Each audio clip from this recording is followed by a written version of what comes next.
Logarithms exercise 2.5 unit number 2। आज हम इस एक्सरसाइज के क्वेश्चन नंबर 4 और इससे अगले क्वेश्चन सॉल्व करेंगे। इससे पिछले एक्सरसाइज लेसन में हम एक्सरसाइज के क्वेश्चन नंबर 1 से लेकर क्वेश्चन नंबर 3 तक सॉल्व कर चुके हैं। जैसा कि आप जानते हैं कि यहाँ हम क्वेश्चंस को सॉल्व कर रहे हैं थ्रू लॉज ऑफ लॉगरिथम्स। जो बेसिक लॉज ऑफ लॉगरिथम्स हमने पढ़े थे, 4 लॉज ऑफ लॉगरिथम्स, उन्हीं को अप्लाई करके वर्ड रियल लाइफ प्रॉब्लम्स और इसके अलावा जैसे फ्रैक्शनल क्वेश्चन एक्सप्रेशंस है, या जैसे स्क्वायर रूट वाले नंबर्स है, या रेडिकल वाले नंबर्स है, उनको कैसे सिंप्लीफाई किया जा सकता है यूजिंग लॉज ऑफ लॉगरिथम्स। ये हम इससे पहले क्वेश्चन नंबर 1, 2 और 3 में सॉल्व कर चुके हैं। अब जो क्वेश्चन नंबर 4 है, ये वर्ड रियल लाइफ प्रॉब्लम है और इसे हम सॉल्व करेंगे using laws of logarithms. Question के स्टेटमेंट की तरफ आते हैं। क्वेश्चन नंबर 4 है, during an earthquake the intensity of seismic waves is measured at 4.5 centimeter. Scientists use the formula m equals log I over I naught to calculate the magnitude of the earthquake. Where m is the magnitude on the Richter scale, I is measured the intensity of the earthquake, and I naught is the standard reference intensity, which is given as 2.57 times 10 raised to the power 2. Then find the magnitude of the earthquake. अच्छा, question ये कह रहे हैं कि earthquake ज़लज़ला। अच्छा, अब उसकी जो मेजरमेंट है वो यानी कि सेस्मिक वेव्स, उस ज़लज़ले के नतीजे में जो वेव्स बनती है उनकी जो मेजरमेंट है वो है 4.5 सेंटीमीटर। ठीक है ना। इसके अलावा साइंटिस्ट जब अर्थक्वेक को मेजर करते हैं तो फार्मूला यूज़ करते हैं m equals log of I over I not. ये वो फार्मूला है जिसकी मदद से साइंटिस्ट अर्थक्वेक यानी ज़लज़ले की शिद्दत को मेजर करते हैं। अच्छा, अब इसमें जो m है, I है और I नॉट है, इनको डिफाइन किया गया है। Where m is the magnitude on Richter scale, I is measured the intensity of the earthquake. अच्छा, मैग्नीट्यूड का मतलब यह है कि उस अर्थक्वेक के नतीजे में कितनी एनर्जी रिलीज़ हुई है। डेफिनेटली जब जहाँ पे अर्थक्वेक होता है, जहाँ पे ज़लज़ला आता है, वहाँ कुछ अमाउंट ऑफ एनर्जी रिलीज़ होती है। जितनी ज़्यादा एनर्जी रिलीज़ होगी उतनी ही ज़्यादा शिद्दत का ज़लज़ला होगा। सो जो मैग्नीट्यूड और इंटेंसिटी है उसमें थोड़ा बहुत डिफरेंस ये है कि मैग्नीट्यूड को हम इस तरह से डिफाइन करते हैं कि जो energy, amount of energy released during the earthquake के नतीजे में जितनी एनर्जी रिलीज़ होती है, दैट इज़ कॉल्ड मैग्नीट्यूड। और इंटेंसिटी उस एनर्जी के नतीजे में जो डैमेज काज होता है, जो डैमेज होता है, जिससे इमारतें गिरती है या डिस्ट्रक्शन होता है, that is called intensity. So magnitude is the amount of energy released by the earthquake, and intensity is the damage और द इफेक्ट्स, द रीजंस, या आप ये कह सकते हैं कि जो डैमेज और इफेक्ट्स होते हैं बिकॉज ऑफ द अर्थक्वेक, उन्हें हम कहते हैं intensity of the earthquake. So अब इसको जो है ना, I is measured the intensity of the earthquake and I not is the standard reference intensity. अच्छा, I not is the standard reference intensity. ये स्टैंडर्ड जिस तरह यूनिट्स होते हैं जैसे kilograms, grams, kilometres, metres, centimetres, इसी तरह I नॉट भी एक स्टैंडर्ड रेफरेंस इंटेंसिटी है जिसकी कैलकुलेटेड वैल्यू कितनी है, 2.57 times 10 raised to the power 2। जैसे 1 किलोग्राम इक्वल्स 1000 ग्राम या 1 किलोमीटर इक्वल्स 1000 मीटर्स, ये स्टैंडर्ड यूनिट्स है। इसी तरह स्टैंडर्ड रेफरेंस इंटेंसिटी जो है, जो ज़लज़ले की शिद्दत को मेजर करने के लिए इस्तेमाल होती है, दैट इज़ I नॉट। इसकी अमाउंट कितनी है या इसकी जो क्वांटिटी वैल्यू है वो कितनी है, 2.57 times 10 raised to the power 2। Find the magnitude of the earthquake. अब आपने magnitude of the earthquake find करना है। अब इसमें मैग्नीट्यूड ऑफ द अर्थक्वेक को हम किससे डिनोट करते हैं, m से। I क्या है, इंटेंसिटी ऑफ द अर्थक्वेक, और I नॉट क्या है इसमें, स्टैंडर्ड रेफरेंस इंटेंसिटी, जिसकी वैल्यू है 2.57 times 10 raised to the power 2। So हम अर्थक्वेक फाइंड करेंगे। वैसे तो अगर सिंपली आप इसमें वैल्यूज़ पुट करें इस फार्मूले में तो you can easily calculate this, but यहाँ पर यूज़ हुआ है लॉग, तो इसका मतलब है आपने इसे लॉग के ज़रिए जो है वो फाइंड करना है magnitude of the earthquake. Solution की तरफ आते हैं। सबसे पहले जो डेटा गिवन है वो मैं यहाँ पर इंसर्ट करता हूँ, that is intensity of the earthquake. We denote intensity by I, ठीक है ना, और ये कितनी है, 4.5 सेंटीमीटर। अच्छा, ये जो I है, ये जो इंटेंसिटी है, ये यहाँ पर गिवन है सेस्मिक वेव्स। अब ये सेस्मिक वेव्स डेफिनेटली जितनी ज़्यादा शिद्दत का ज़लज़ला होगा या अर्थक्वेक होगा, उतनी ही सेस्मिक वेव्स की मेजरमेंट जो है वो ज़्यादा होगी, और जितनी कम शिद्दत का ज़लज़ला होगा या जितनी मैग्नीट्यूड कम होगी, उतनी ही सेस्मिक वेव्स की मेजरमेंट जो है वो कम होगी। सो यहाँ पर इंटेंसिटी जो है वो सेस्मिक वेव्स है, ठीक है ना, जिसकी लेंथ जो है वो 4.5 सेंटीमीटर गिवन है, ठीक है ना। क्वेश्चन में मेंशन भी है the intensity of seismic waves, यानी this is called the intensity of the earthquake, ठीक है ना, विच इज 4.5 सेंटीमीटर। आगे चले, standard reference intensity I naught की वैल्यू गिवन है ऑलरेडी क्वेश्चन में, that is 2.57 times 10 raise to the power 2। आप फाइंड क्या कर रहे हैं, magnitude of the earthquake means energy released by the earthquake, ठीक है ना। सो आपने मैग्नीट्यूड फाइंड करना है, फॉर्मूला ऑलरेडी गिवन है क्वेश्चन के स्टेटमेंट में, that is m equals log of I over I not. Simply आप इसमें वैल्यूज पुट करेंगे, what is I, that is 4.5 and I naught, that is 2.57 times 10 raised to the power 2. That's it. अब जैसी आपने values insert की I और I not की, तो अब ये जो हाँ, इससे पहले हम इस पर लॉज ऑफ लॉगरिथम्स को अप्लाई करें, बिकॉज आप देख सकते हैं कि ये first law of logarithm m over n से मैच कर रहे हैं। सो आप डायरेक्ट यहाँ पर भी लॉ अप्लाई कर सकते हैं, लेकिन इस कैलकुलेशन को थोड़ी सी आसान बनाने के लिए हम क्या करेंगे, सबसे पहले 10 स्क्वायर को एक्सपेंड करेंगे। What is the square of 10, that is 100। और जब आप 100 को मल्टीप्लाई करते हैं 2.57 से, 100 multiply by 2.57, so we get 257। अब ये सिंप्लीफिकेशन थोड़ी सी आसान हो जाएगी as compared to 2.57 multiplied by 10 raise to the power 2। So first of all आप 10 रेज़ टू द पावर 2 को एक्सपेंड करेंगे, दैट इज 10 टाइम्स 10 इज 100, और उसके बाद आप मल्टीप्लाई करेंगे 2.57 को 100 से, तो you will get 2.57। And then in the next step log of 4.5 over 257, ये मैच कर रहा है फर्स्ट लॉ ऑफ लॉगरिथम से, जिसकी स्टेटमेंट है log of m over n which is equal to log of m minus log of n। आप इसे ऐसे भी पढ़ सकते हैं, log of numerator minus log of denominator। सो आप इसमें आइडेंटिफाई करते हैं what is m and what is n। m is the numerator, that is 4.5, and n is the denominator, that is 257। सो आप इसे इस लॉ के अकॉर्डिंग कैसे एक्सपेंड करेंगे, log of 4.5 over 257 equals log of 4.5 minus log of 257। Done. आगे move करते हैं, अब फाइंड करते हैं logarithmic value of 4.5 and logarithmic value of 257। आप जानते हैं कि किसी भी नंबर की लॉगरिथमिक वैल्यू फाइंड करने के लिए सबसे पहले आपको चाहिए होता है कैरेक्टरिस्टिक और इसके साथ साथ मेंटेसा। जैसे ही आप कैरेक्टरिस्टिक और मेंटेसा को कंबाइन करते हैं, लॉगरिथमिक वैल्यू कैलकुलेट हो जाती है। अब सबसे पहले तो ये जानें कि कैरेक्टरिस्टिक को कैसे फाइंड आउट किया जा सकता है। मैंने मल्टीपल्स टाइम आपको बताया है कि कैरेक्टरिस्टिक का फॉर्मूला है नंबर ऑफ डिजिट्स -1, और अगर नंबर डेसिमल नंबर है तो फिर आप इसके सिर्फ होल पार्ट को कंसीडर करेंगे, यानी डेसिमल से पहले वाले पार्ट को, जैसे यहाँ पे आपको नजर आ रहा है 4।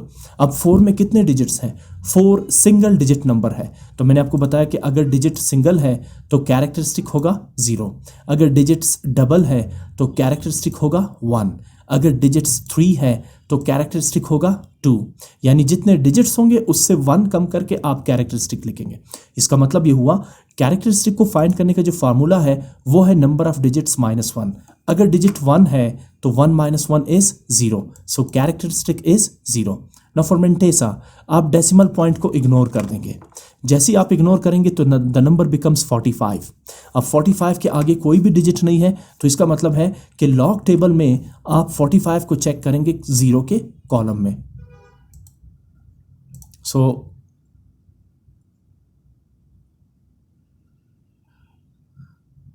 लेट्स चेक आउट log 45, ये रहा 45 और इसे हम चेक करते हैं 0 के कॉलम में, ठीक है ना। ये है, सॉरी बहुत ज़्यादा जूम हो गया, 45 को हम चेक करते हैं, ये रहा 45, ठीक है ना। अब इस 45 को हमने चेक करना है 0 के कॉलम में, क्योंकि 4.5 या 45 के आगे कोई भी डिजिट नहीं है। सो ये रहा 45 और ये रहा 0 का कॉलम। मैं इसे थोड़ा सा जूम कर देता हूँ ताकि ये विजिबल हो। ये है 45 और ये है 0 कॉलम। 6532, चूंकि आप मेंटेसा लिख रहे हैं सो कैरेक्टरिस्टिक 0 और मेंटेसा 0.6532। अब आते हैं log 257 पे।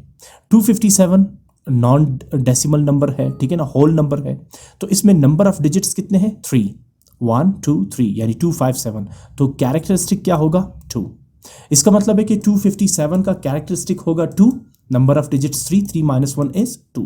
फॉर मेंटेसा आप 25 को चेक करेंगे कॉलम नंबर 7 में। तो जैसे ही आप 25 को कॉलम नंबर 7 में चेक करते हैं, ये लॉग टेबल, ये रहा 25, ये 0 कॉलम, 1 2 3 4 5, 25 को हमने चेक करना था 5 के कॉलम में, नो 7 के कॉलम में, ये 6 और ये है 7, 4099। जब आप 25 को 6 कॉलम में चेक करेंगे तो ये वैल्यू है 4099। तो आप चूंकि मेंटेसा लिख रहे हैं सो 0.4099, ठीक है। मेंटेसा डेसिमल पार्ट होता है और कैरेक्टरिस्टिक होल पार्ट होता है, इसलिए हम मेंटेसा की वैल्यू डेसिमल फॉर्म में लिखेंगे 0.4099। बीच में माइनस साइन आ रहा है तो इट मीन्स 2.4099 को सब्ट्रैक्ट करेंगे 0.6532 से, ठीक है ना। स्टेप बीच में रिपीट हो रहा है, मैं इसे सब्ट्रैक्ट करता हूँ, सो वी गेट -1.7567। ये है मैग्नीट्यूड ऑफ द अर्थक्वेक, ठीक है। अगर उसकी इंटेंसिटी कितनी हो 4 पॉइंट, यानी उसके सेस्मिक वेव्स की जो मेजरमेंट है वो 4.5 सेंटीमीटर हो और उसकी जो यानी कि standard reference intensity is 2.57 times 10⁻², हो तो फिर ऐसी सूरत में अर्थक्वेक की मैग्नीट्यूड कितनी होगी -1.7567। क्वेश्चन नंबर 5 की तरफ मूव करते हैं। जैसा कि आप जानते हैं कि हम इन क्वेश्चंस को सॉल्व कर रहे हैं using laws of logarithms. Question की स्टेटमेंट है the model for growth and decay is represented by the formula y = CE⁻kt। ये एक फार्मूला है y = CE⁻kt। अब इसमें जो कंपोनेंट्स है इस फार्मूले के वो आगे एक्सप्लेन किए गए हैं। Where t is the time, अब इसमें जो t है वो क्या है, टाइम है, 1 year, 2 year, 3 years, 1 month, 2 month, ठीक है ना। इसी तरह c is the original cost, ठीक है ना। अब c जो है किसी भी प्रोडक्ट का ओरिजिनल कॉस्ट हो सकता है, यानी असल कीमत उसकी हो सकती है, ठीक है। अच्छा, y is the amount after time, y जो लेफ्ट साइड पे आपको नजर आ रहा है ये है अमाउंट आफ्टर टाइम t। यानी फॉर एग्जांपल आपने बैंक अकाउंट में अपने 1 लाख रुपए रखे सेविंग अकाउंट में, तो अब बैंक आपको उस पर एक स्पेसिफिक टाइम पीरियड, यानी कि एक ख़ास वक्फे, एक ख़ास टाइम के बाद, लेट्स से 12 मंथ्स के बाद आपको उस पर इंटरेस्ट देता है, आपको उस पर सूद देता है। तो पहले आपने अमाउंट जमा की थी 1 लाख, अब सूद मिलने के बाद या इंटरेस्ट मिलने के बाद ये अमाउंट बन जाएगी 1,05,000।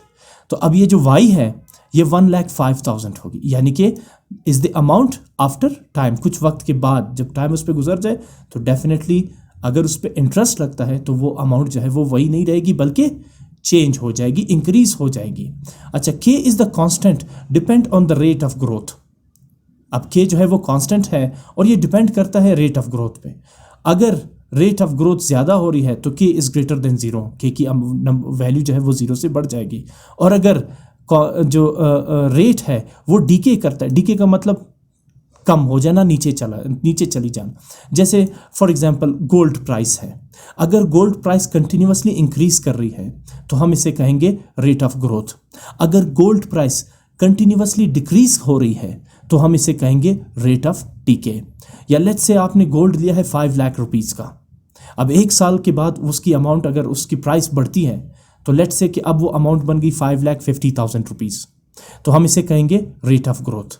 अब 5,50,000 क्या कहलाएगी इस फार्मूले में, y, यानी ये वो अमाउंट है जो टाइम के बाद, कुछ वक्त के बाद आपको प्रॉफिट की शक्ल में मिलता है। या ये कहें कि आपने 5 लाख का गोल्ड लिया है, अब 1 साल के बाद या 6 महीनों के बाद आप उसे सेल करना चाहते हैं, उसकी प्राइस अगर गिरती है, फॉर एग्जांपल 4,50,000 पे आप उसे सेल करते हैं, तो आपको क्या हुआ, लॉस हुआ। इसका मतलब ये हुआ कि ये क्या कहलाएगा, रेट ऑफ डीके, यानी जो कांस्टेंट k है वो नीचे चली जाएगी, लेस देन 0 नेगेटिव में चली जाएगी, यानी आपको लॉस हुआ। ग्रेटर देन 0 यानी पॉजिटिव होगी। अगर प्राइस ऊपर जाती है 5 लाख से 5,50,000 पे तो आपको प्रॉफिट हुआ, लेकिन अगर नीचे आती है 4,50,000 पे तो आपको लॉस हुआ। इसे हम कहेंगे रेट ऑफ डीके। अच्छा, ये तो आपको समझ आ गया, इसमें ई भी आपको समझ आ गया। व्हाट इज ई, अच्छा ई तो रहता है इसमें, के आपको समझ आ गया, constant of decay, rate of growth और rate of decay. T is the time period या time, and y is the amount after time, ठीक है ना। अब इसमें रह गया आपके पास e. What is e, and e is approximately 2.718। अब ई इसमें जो है वो बताया नहीं गया है स्पेसिफिकली कि ये ई है क्या, लेकिन इतना कहा गया है कि ई की अप्रॉक्सीमेटली तकरीबन वैल्यू इसकी है 2.718। तो आपने फाइंड क्या करना है, फाइंड वाई। अब इसमें वाई क्या है, amount after time. Find y if, ये इज नहीं है, इफ सी इक्वल्स RS 4,80,000। अब इसमें C क्या है? C जो है वो अमाउंट है, इनिशियल अमाउंट। जैसे मैंने आपसे कहा ना कि आप गोल्ड लेते हैं 5 लाख का, ये C होगा। 1 साल के बाद आप उस गोल्ड को बेच रहे हैं, आपको प्रॉफिट मिला 5,50,000 पे आपने बेचा, तो ये 5,50,000 क्या होगा? Y कहलाएगा।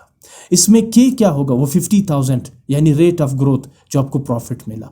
T क्या होगा? T इसमें होगा 12 मंथ्स यानी टाइम पीरियड। ठीक है ना? सो हम फर्स्ट पार्ट में क्या कर रहे हैं? फाइंड Y, यानी हम Y यानी कि अमाउंट आफ्टर टाइम फाइंड कर रहे हैं। If C, what is C?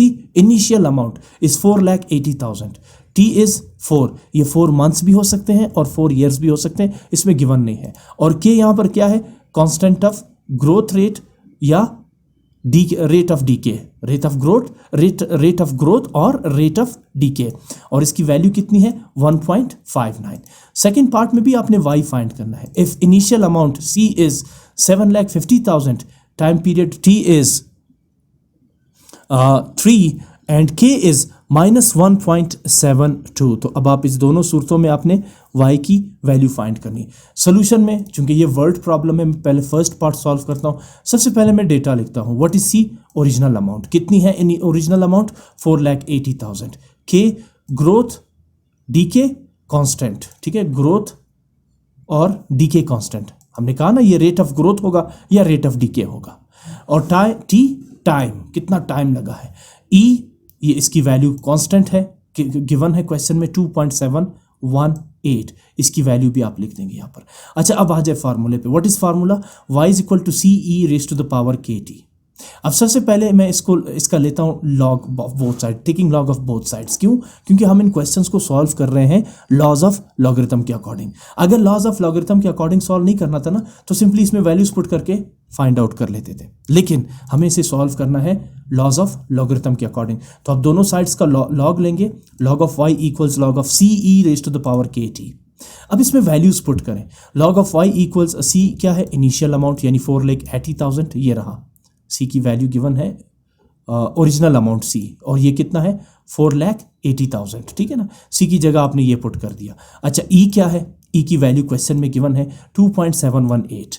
अच्छा, K क्या है? K है कांस्टेंट ऑफ ग्रोथ रेट और डीके रेट, और ये कितना है? K की वैल्यू गिवन है यहाँ पर 1.59। अब बेशक इनके सामने इनकी अमाउंट वो लिखे, नंबर्स लिखे।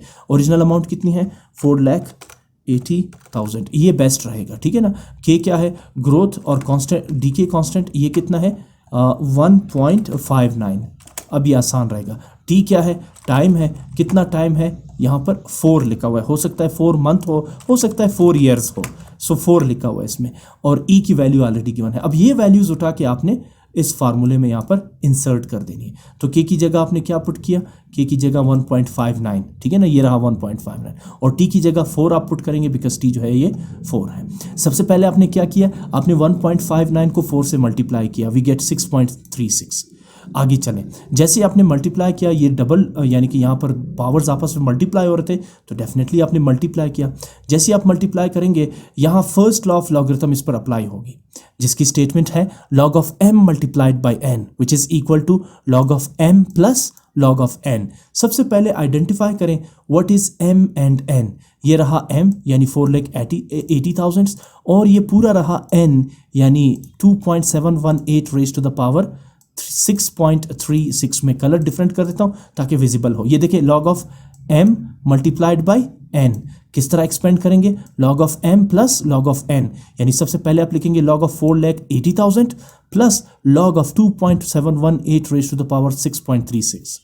फर्स्ट लॉ के अकॉर्डिंग आपने इस स्टेटमेंट को एक्सपेंड कर दिया। आगे चलें, जैसे आप एक्सपेंड करेंगे, आप इस सेकंड कंपोनेंट को देखें, log of 2.718 raise to the power 6.36। हाँ, इसको आप देखें, अगेन ये मैच कर रहा है सेकेंड लॉ ऑफ लॉगरिथम से, जिसकी स्टेटमेंट है log of m raise to the power n। अब इसमें आइडेंटिफाई करें m क्या है और n क्या है। m तो इसमें ये है 2.718 और n क्या है इसमें 6.36। ये इसमें क्या होगा? n होगा। अगले स्टेप की तरफ मूव करते हैं। अगला स्टेप इसमें यह है कि आप यहां पर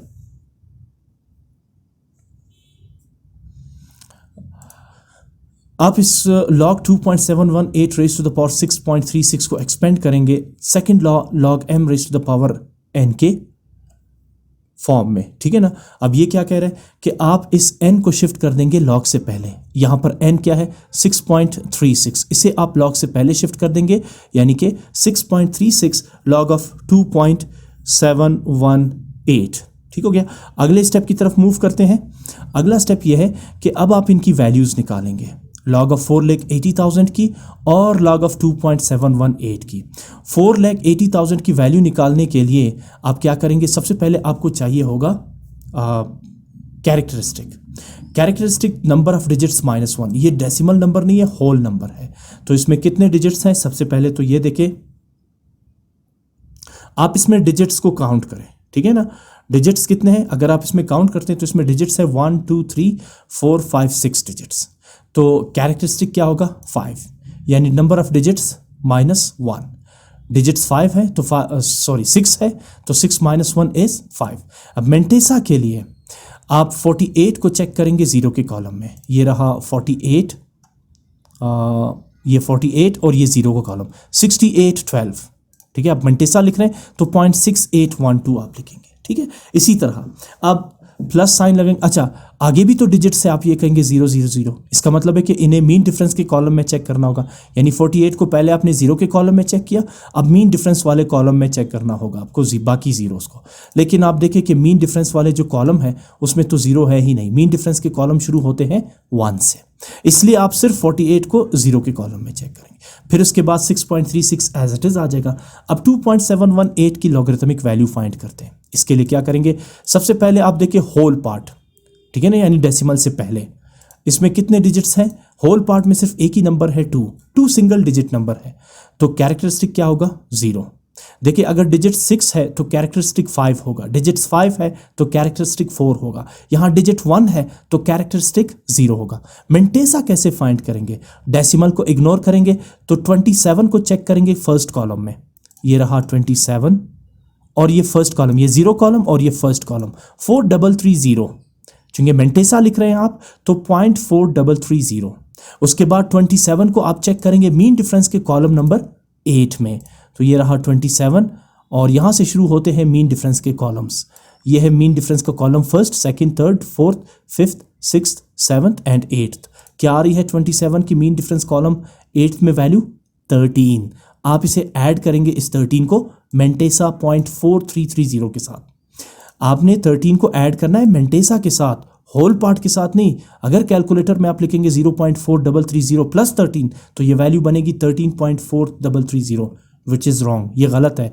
आपने इसे मेंटेसा के साथ ऐड करना है, यानी 4330 प्लस 13 आप लिखेंगे कैलकुलेटर में, ठीक है ना। सो जब आप 13 को ऐड करेंगे तो सिंपल है, यूनिट डिजिट 0 के साथ ऐड होगा, 3 + 0 इज 3, और टेंस डिजिट 1 टेंस डिजिट 3 के साथ ऐड होगा, 3 + 1 इज 4, राइट। सो अगले स्टेप में आप क्या करेंगे, आप 6.36 को मल्टीप्लाई करेंगे 0.4343 के साथ, ये होगा 2.7621, और अब आप इन दोनों को ऐड करेंगे तो यू विल गेट 8.4433।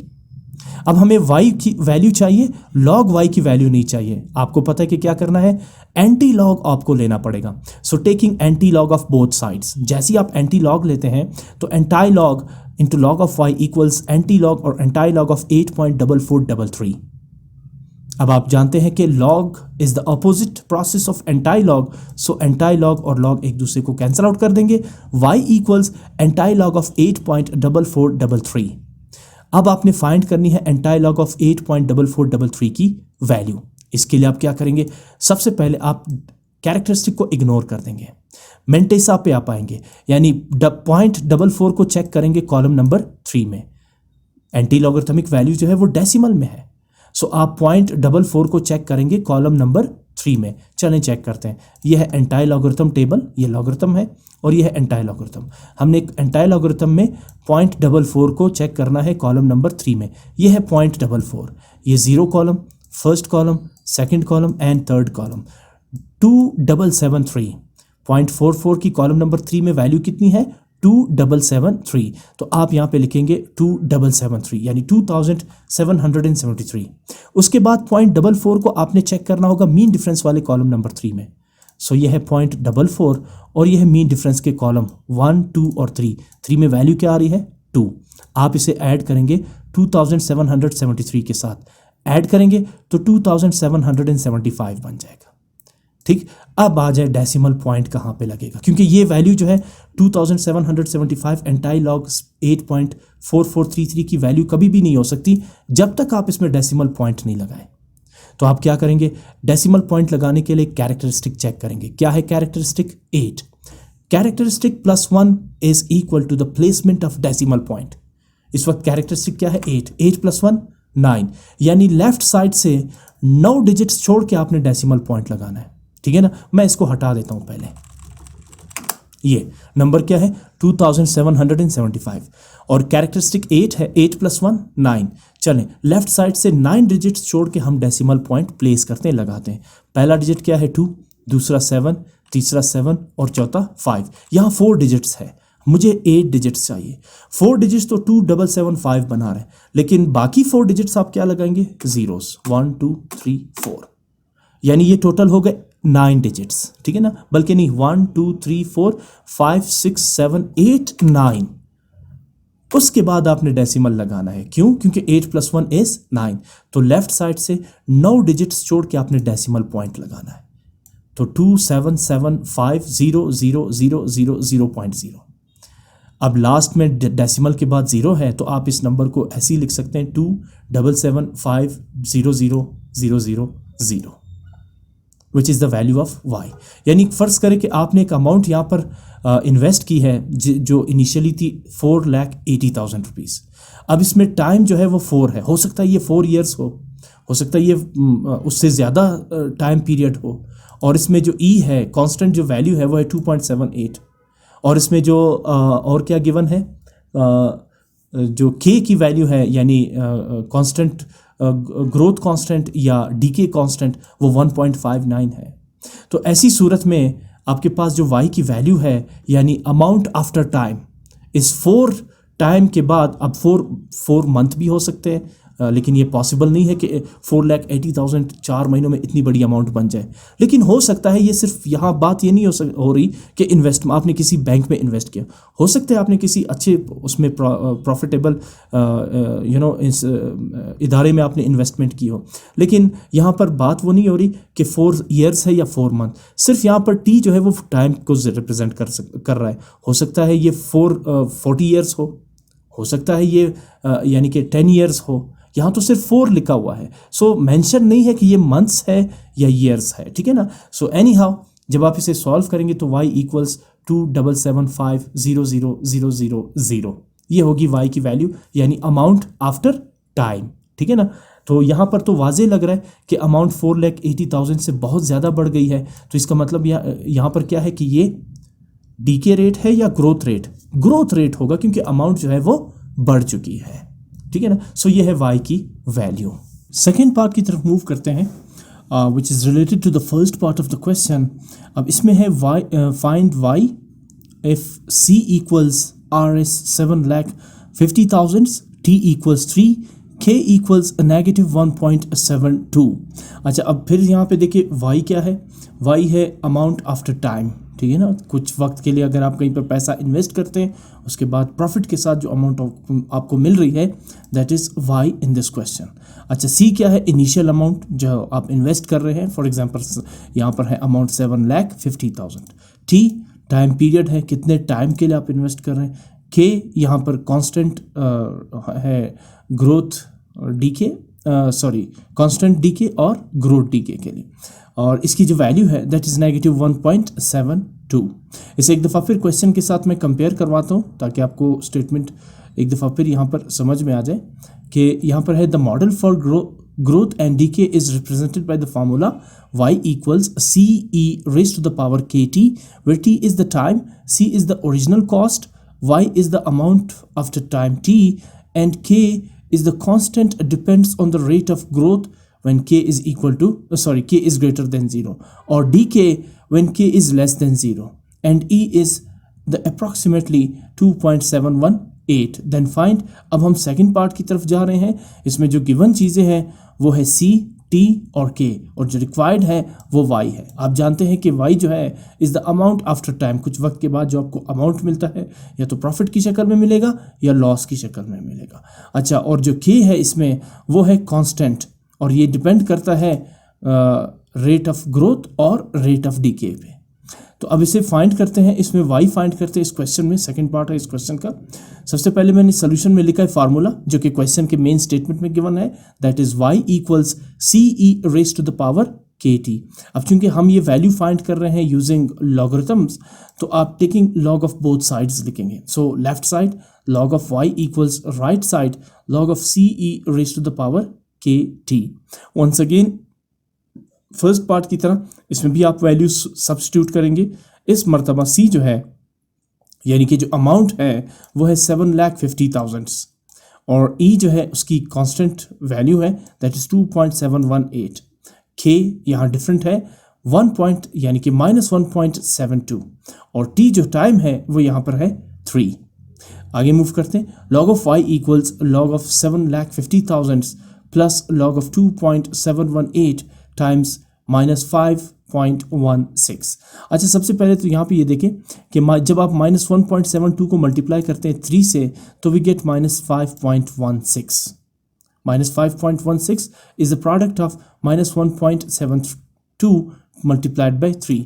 इसमें एक स्टेप का अगर मैं इजाफा कर दूं तो बेहतर रहेगा आपके लिए, और वो ये है कि पहले स्टेप में मैं इन दोनों जो एक्सपोनेंट्स है इनको आपस में मल्टीप्लाई करता हूं तो वी गेट -5.16, ठीक है ना। अगले स्टेप में आप इस वैल्यू को जब आप चेक करते हैं और इसे कंपेयर करते हैं फर्स्ट लॉ ऑफ लॉगरिथम से, तो ये मैच हो रहा है ये value log m multiplied by n which is equal to log of m plus log of n, यानी फर्स्ट लॉ ऑफ लॉगरिथम से। अब इसमें आइडेंटिफाई करते हैं कि what is m and what is n।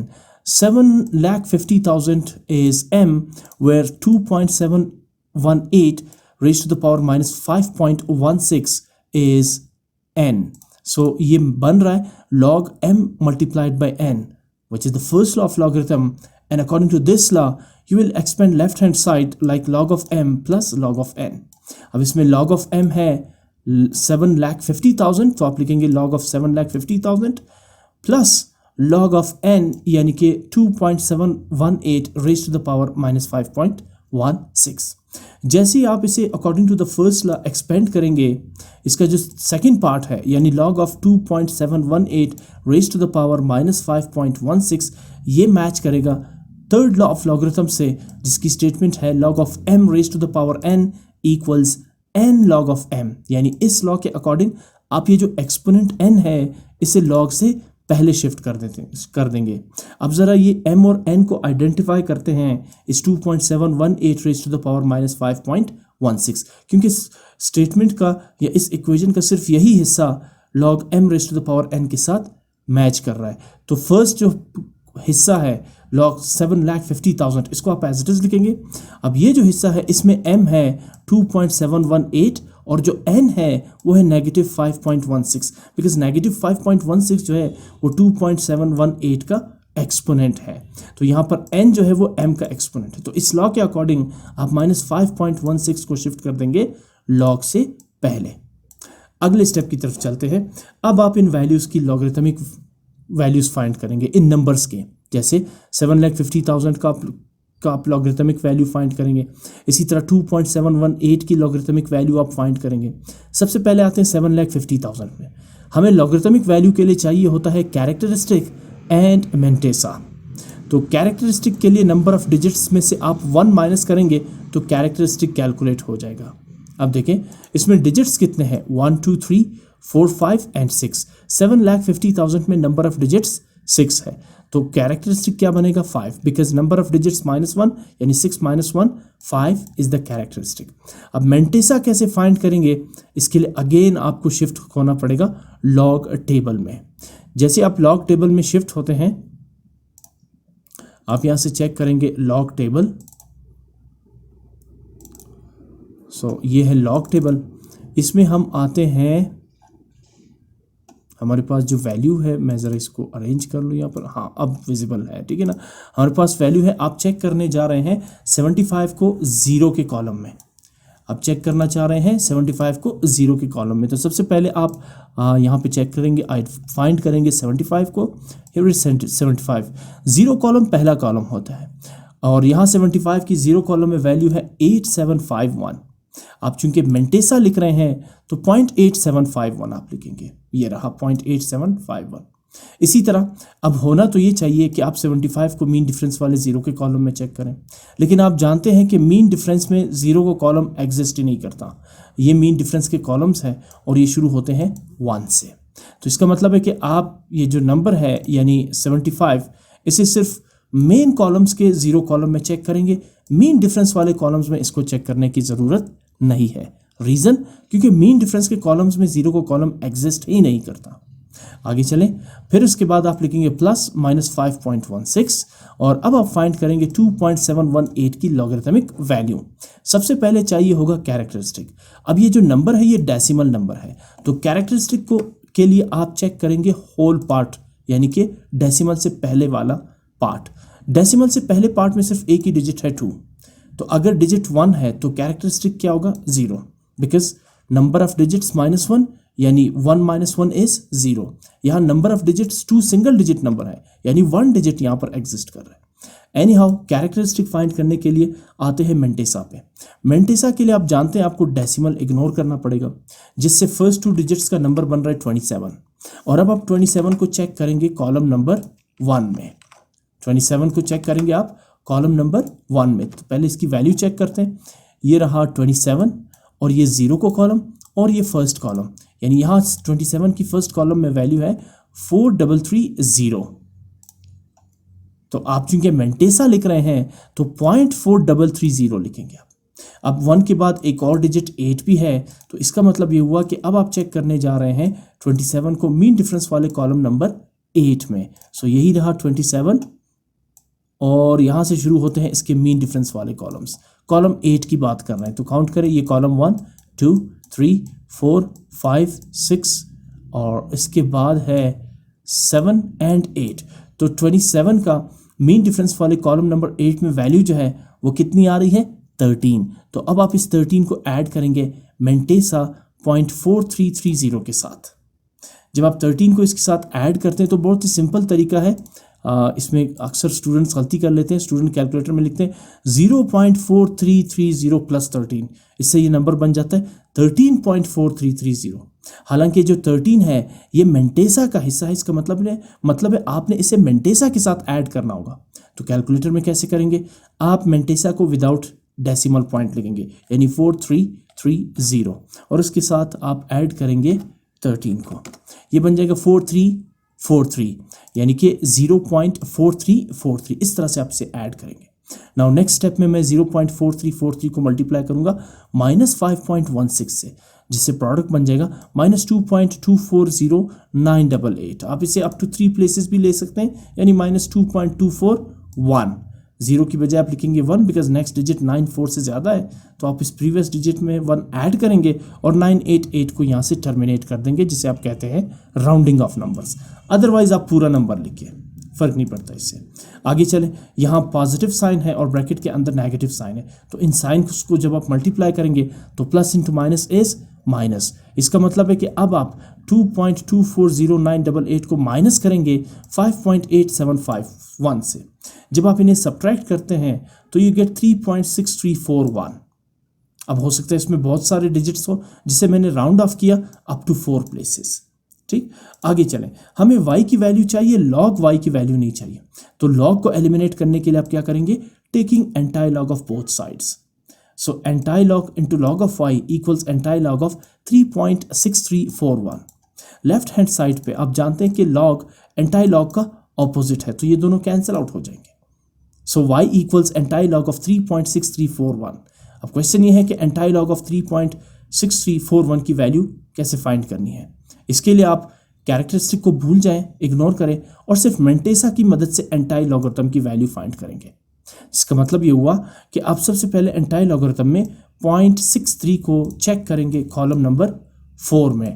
Anti logarithm के 0.63 के value को चेक करेंगे कॉलम नंबर 4 में। तो मैं सबसे पहले आता हूँ एंटाई लॉग टेबल पे, ये लॉग टेबल है और ये है एंटाई लॉग टेबल। अब हमने इसमें चेक करना है 0.63। सो ये रहा 0.63 और फिर 0.63 को हमें चेक करना है कॉलम नंबर 4 में। सो ये है 0 कॉलम, आप देख सकते हैं ये टॉप पे, ये 1 2 3 और ये है कॉलम नंबर 4, ये 1 2 3 और ये है कॉलम नंबर 4 0.63 का। अच्छा, ये वैल्यू है 4305, तो आप यहाँ पे लिखेंगे 4305। उसके बाद 0.63 को आप चेक करेंगे मीन डिफरेंस वाले कॉलम नंबर 1 में। जब आप चेक करेंगे तो ये रहा 0.63 और ये रहा इसका मीन डिफरेंस कॉलम 1 में, इसकी वैल्यू है 1। कॉलम 1 में 0.63 की वैल्यू है 1, तो आप 1 इसके साथ ऐड कर लेंगे। नाउ 4305 प्लस 1 इज 4306, यानी 4306। अच्छा, ये जो 4306 है, ये याद रखिए कि ये एंटायर लॉग ऑफ 3.6341 की वैल्यू हरगिज नहीं है जब तक कि आप इसमें डेसिमल पॉइंट प्लेस नहीं करेंगे। जैसे आप डेसिमल पॉइंट प्लेस करेंगे सही जगह पर, तब यह वैल्यू कहलाएगी एंटायर लॉग ऑफ 3.6341 की। तो डेसिमल पॉइंट को सही जगह पर प्लेस करने के लिए आप चेक करेंगे कैरेक्टरिस्टिक। यहाँ कैरेक्टरिस्टिक क्या है? 3।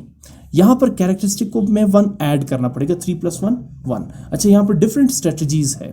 जब आप किसी भी नंबर का लॉगरिथम फाइंड करते हैं, वहाँ जब आप कैरेक्टरिस्टिक फाइंड करते हैं तो नंबर ऑफ डिजिट्स -1 करते हैं, लेकिन एंटायर लॉग में डेसिमल पॉइंट की प्लेसमेंट के लिए आप कैरेक्टरिस्टिक में 1 ऐड करेंगे, क्योंकि एंटायर लॉग का अपोजिट है। इसलिए वहाँ पर आप सब्ट्रैक्ट कर रहे थे कैरेक्टरिस्टिक फाइंड करने के लिए, और यहाँ डेसिमल पॉइंट की प्लेसमेंट के लिए कैरेक्टरिस्टिक से 1 माइनस करेंगे। So what is characteristic in entire log? 3 से 1 माइनस करेंगे 2। तो इसका मतलब ये सॉरी मैंने कहा माइनस करेंगे, इसमें प्लस करेंगे। वहाँ हम माइनस कर रहे थे लॉग के उसमें केस में कैरेक्टरिस्टिक फाइंड करने के लिए, जबकि एंटायर लॉग में डेसिमल पॉइंट की प्लेसमेंट के लिए हम ऐड करेंगे। मैंने शायद पहले गलती से माइनस कह दिया, लेकिन इसकी दुरुस्तगी कीजिए, तस्हीह कीजिए। जब भी आप एंटायर लॉग में डेसिमल पॉइंट की प्लेसमेंट करते हैं तो कैरेक्टरिस्टिक में 1 ऐड करना होगा। Sorry if I said minus, right. यहाँ पर आपने ऐड करना होगा, जबकि किसी नंबर की लॉगरिथमिक वैल्यू फाइंड करने के लिए जब आप कैरेक्टरिस्टिक फाइंड करते हैं, वहाँ आप नंबर ऑफ डिजिट से 1 माइनस करते हैं। ठीक, सो कैरेक्टरिस्टिक यहाँ पर क्या है? 3 में 1 ऐड करेंगे, ये बन जाएगा 4। तो इनिशियली y की वैल्यू क्या थी? y = 4303। अब मुझे पॉइंट डेसिमल पॉइंट को प्लेस करना है 4 डिजिट्स के बाद from the left hand side, because 3 + 1 is 4। तो काउंट करें 1 2 3 4।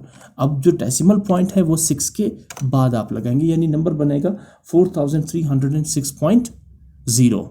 अच्छा, 4306.0 का मतलब 4306 ही होता है। इसका मतलब है कि अंडरस्टूड है कि लास्ट में डेसिमल पॉइंट एग्जिस्ट करता है, लेकिन डेसिमल के बाद 0 है, तो लिहाजा इसे लिखने की ज़रूरत नहीं है। अच्छा, एक चीज़ मैं यहाँ पर बता दूँ। अब देखिए वैल्यू कितनी डिक्रीज़ हुई। पहले वैल्यू थी 7,50,000 और जब ये डिक्रीज़ हुई तो जस्ट 4,306 रह गई। इसका मतलब वाज़े तौर पर यही हुआ कि जैसे हमने क्वेश्चन के शुरू में पढ़ा था। मैं एक दफ़ा फिर क्वेश्चन के मेन स्टेटमेंट पे आता हूँ। यहाँ एक चीज़ मुझे समझानी है आपको। कांस्टेंट के depends on the rate of growth. अगर रेट ऑफ ग्रोथ है तो इसका मतलब है के की value should be greater than 0। जैसे इस क्वेश्चन में था, देखिए के की वैल्यू +1.59 है, which is definitely greater than 0। और रेट ऑफ डीके होगा इफ़ के इज़ लेस देन 0। जैसे इसके सेकंड पार्ट में देखिए के की वैल्यू क्या है? लेस देन 0 है। Negative numbers are always less than 0, -1.72 है। तो इसलिए आप देखिए पहले पार्ट में आपने जो अमाउंट रखी थी, इनिशियल अमाउंट, टाइम के बाद वो अमाउंट इंक्रीज होके 2775 और 0,0,0,0 में बदल गई। हालांकि इनिशियल अमाउंट कितनी थी? जस्ट 4,80,000 और इसमें डिजिट्स कितने थे? 6।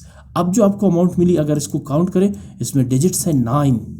तो इसका मतलब है कि वैल्यू यहाँ पे इंक्रीज हुई है, अमाउंट आपकी इंक्रीज हुई है। लेकिन अगर के की वैल्यू नेगेटिव है, ठीक है ना, कांस्टेंट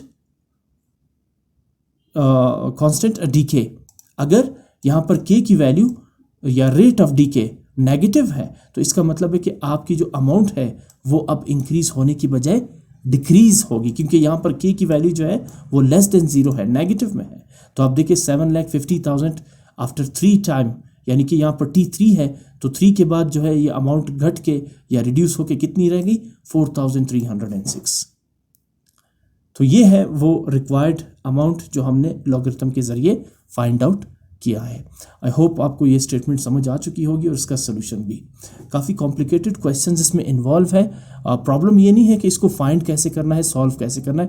प्रॉब्लम यहाँ पर ये हो रही है, मुझे जहाँ तक लग रहा है आप लोगों को इसमें प्रॉब्लम ये फेस करना हो सकता है कि ये स्टेटमेंट क्या है और उसमें गिवन डेटा क्या है और इसको कैलकुलेट क्या करना है और इसमें रिक्वायर्ड क्या है। ठीक है ना, गिवन क्या है और रिक्वायर्ड कौन सी चीज़ें हैं, ये चीज़ें शायद आपको थोड़ा सा प्रॉब्लम क्रिएट करे। बाकी तो ये जो मेथड है लॉग एंटाई लॉग, ये तो वही है जो आपने क्वेश्चन के एक्सरसाइज के क्वेश्चंस में किए थे। एनी हाउ क्वेश्चन नंबर 6 की तरफ मूव करते हैं। अगेन ये बड़ा ही सिंपल क्वेश्चन है। अच्छा एक और चीज़ मैं बता दूं, आई थिंक आपकी बुक में आंसर वहाँ पे आ रहा होगा 4308। ठीक है, मैं बुक का आंसर भी यहाँ पे लिख देता हूँ। आई थिंक वहाँ पर मुझे याद पड़ रहा है ये था 4308, जबकि यहाँ हमारा आंसर कैलकुलेट हो रहा है 4306। ये जो डिफरेंस आ रहा है ना बिटवीन 06 एंड 08, ये डिफरेंस इस वजह से आ रहा है क्योंकि ये जो लॉगरिथमिक वैल्यूज़ है लॉगरिथम टेबल में, ये राउंडेड ऑफ नंबर्स है, ये सारे राउंड ऑफ नंबर्स है। ठीक है ना, ये एक्चुअल वैल्यूज़ नहीं है, इसलिए आपका आंसर जो है या यहाँ पर जो हमने कैलकुलेट किया आंसर है वो बुक के आंसर से थोड़ा डिफरेंट होगा, लेकिन ये आंसर बिल्कुल दुरुस्त समझा जाएगा। इसमें कोई गलती नहीं है कि 4306 अगर आपका आंसर आ गया तो आपका सारा आंसर या कैलकुलेशन सारी गलत होगी। नहीं, जब भी आप नंबर्स को राउंड ऑफ करते हैं, कोई अप टू 5 प्लेस करता है, कोई अप टू 4 प्लेस करता है, कोई अप टू 3, इवन अगर आप एक क्वेश्चन में नंबर को जो है ना वो up to 3 place round off करते हैं और एक दूसरा स्टूडेंट नंबर को up to 6 place round off करता है, दोनों का आंसर डिफरेंट होगा। ठीक है ना, सो ये छोटा सा डिफरेंस आ रहा है आपके आंसर में बुक के और आपकी कैलकुलेशन में, लेकिन इट्स ओके। ये नंबर 4306 इज नियरेस्ट टू 4308 और ये डिफरेंस आ रहा है it's because rounding off numbers up to 4 place, up to 3 place, up to 5 place. ठीक है ना, I hope the point is clear to you now. Now question number 6. The temperature of a room is 22 degrees Celsius. एक room है, कमरा है जिसमें temperature कितना है 22 degree Celsius. Given that the freezing point of water is 0 degree Celsius. और what is the freezing point of water? 0 degree Celsius. Determine the equivalent temperature in Fahrenheit.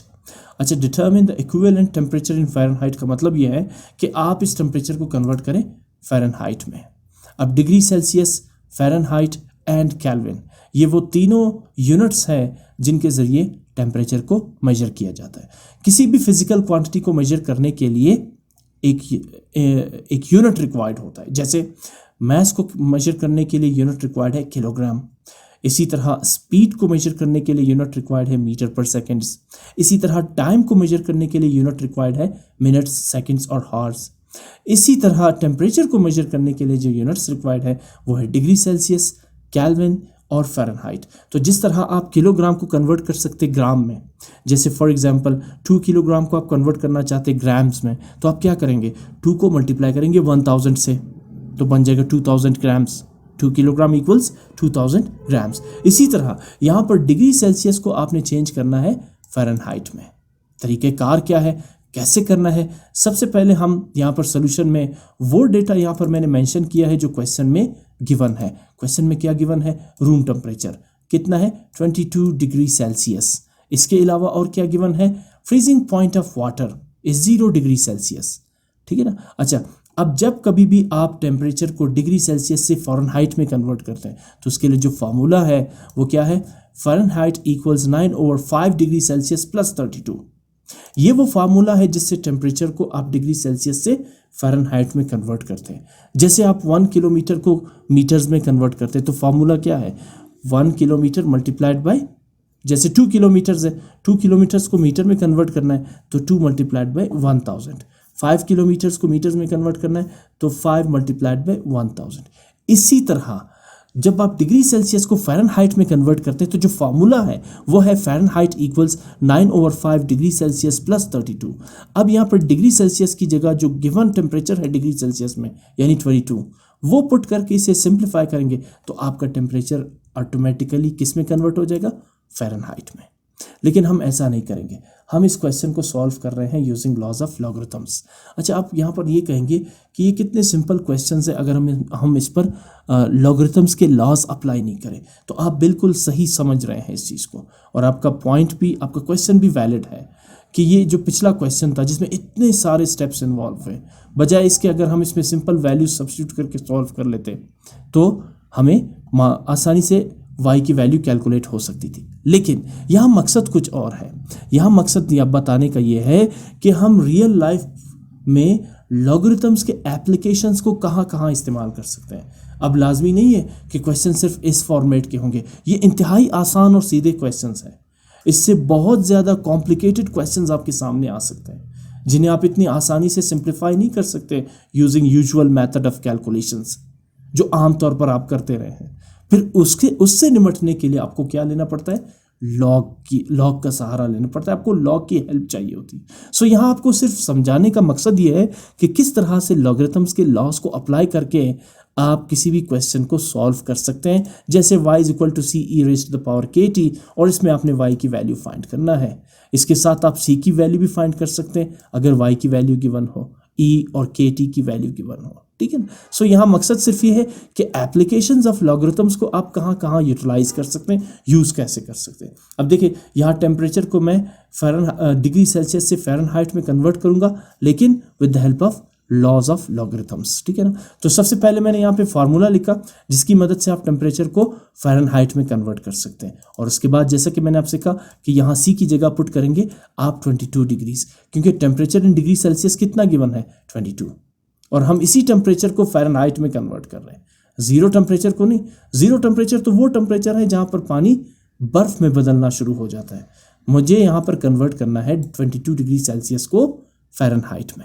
आगे चलें, इस सी की जगह मैं क्या पुट करूँगा 22, तो मेरे पास इक्वेशन बन रही है F = 9/5 × 22 + 32। इसे मैंने नाम दिया इक्वेशन 1।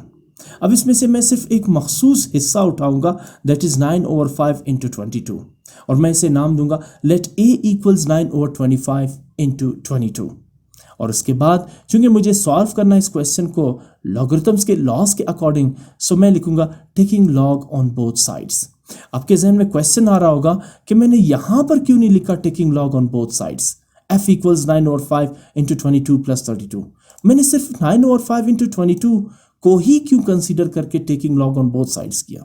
तो इसमें रीज़न ये है कि आप तीनों लॉज ऑफ लॉगरिथम्स को उठाएं, जिसमें पहला है log of m × n = log of m + log of n, जिसमें दूसरी लॉ ये है कि log of m / n यानी log of m / n = log of m - log of n। अच्छा ये देखिए ये यहाँ पर गिवन है, ये फर्स्ट लॉ है जिसमें m और n आपस में मल्टीप्लाई हो रहे हैं। ये सेकंड लॉ है जिसमें m और n आपस में डिवाइड हो रहे हैं। डेफिनेटली थर्ड लॉ में क्या होता है m⁻n, जहाँ एक्सपोनेंट को आप लॉग से पहले लाते हैं।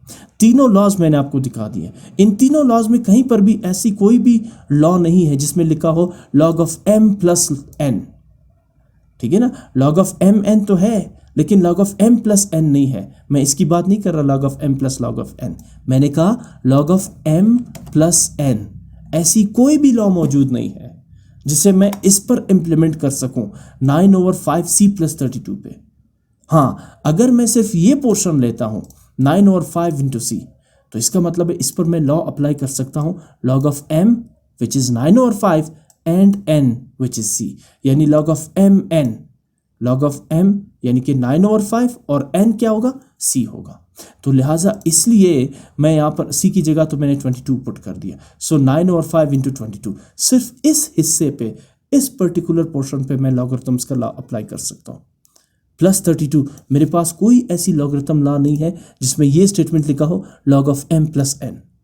हाँ, ये है मेरे पास log of m × n = log of m + log of n, लेकिन ऐसी कोई लॉ नहीं है जिसमें लिखा हो log of m + n, ठीक है ना। सो मैं सिर्फ और सिर्फ इस हिस्से को कंसीडर करूंगा, इसलिए मैंने लिखा है लेट A = 9/5 × 22। अब इस पर मैं अगर लॉग लेता हूँ इसके दोनों साइड्स का, तो log of A = log of 9/5 × 22। और जब आप इसे कंपेयर करते हैं log of m × n के साथ, तो m यहाँ पर है 9/5 और n यहाँ पर है 22। तो log of m × n किसके इक्वल है, log of m + log of n। अब log of 9/5 × 22 को एक्सपेंड करेंगे फर्स्ट लॉ के अकॉर्डिंग, तो आप लिखेंगे log of 9/5 + log of 22। जैसे ही आपने इसे इस फॉर्म में लिख दिया, आप फर्स्ट कंपोनेंट को देखें, log of m over n के फॉर्म में आ रही है, यानी log of 9 ओवर 5 किससे मैच कर रहे हैं, log of m upon n से मैच हो रहे हैं, जहां m क्या है, m है 9 और n क्या है, n है 5। So log of m over n किसके इक्वल है, log of m minus log of n, यानी log of 9 ओवर 5 किसके इक्वल है, log of 9 minus log of 5 और फिर plus log of 22 as it is. अगला स्टेप में है ये है कि आप इन वैल्यूज़ के लॉगरिथम्स फाइंड करें, यानी 9 का लॉग क्या होगा, 5 का लॉग क्या होगा और 22 का लॉग क्या होगा। तीनों के लिए सबसे पहले चाहिए होगा कैरेक्टरिस्टिक और मेंटेसा के लिए चाहिए होगा लॉग टेबल। सबसे पहले आते हैं log 9 पर। 9 कितने डिजिट नंबर है, सिंगल डिजिट यानी 1 डिजिट नंबर है।